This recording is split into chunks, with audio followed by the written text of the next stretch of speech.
भगवान श्री कृष्ण जी को हस्तिनापुर की महारानी देवी गांधारी ने श्राप क्यों दे दिया था?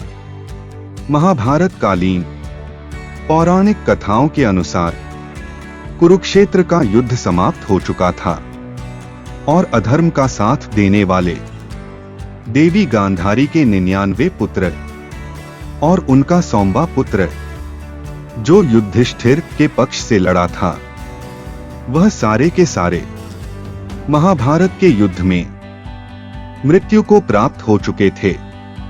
तब महाभारत युद्ध की विजय के बाद धर्मराज युधिष्ठिर, धनुर्धर अर्जुन, महाबली भीम, नकुल, सहदेव, माता कुंती और साथ में भगवान श्री कृष्ण जी भी हस्तिनापुर नगरी में आए और हस्तिनापुर के महाराज धृतराष्ट्र तथा महारानी देवी गांधारी से भेंट करी।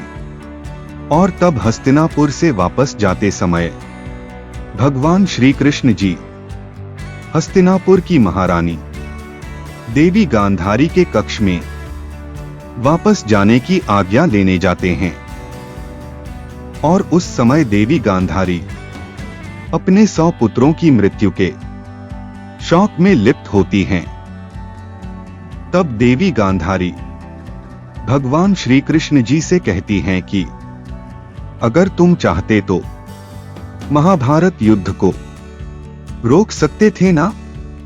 और तब भगवान श्री कृष्ण जी इसके जवाब में हाँ कहकर जवाब देते हैं।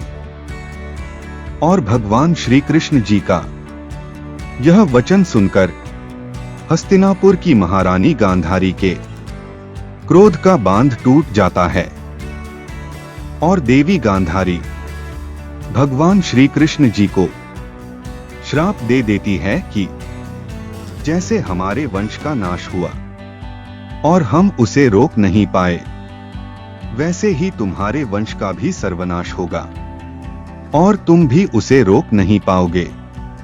और तब इस श्राप को लेकर भगवान श्री कृष्ण जी अपनी द्वारका नगरी लौट आए थे।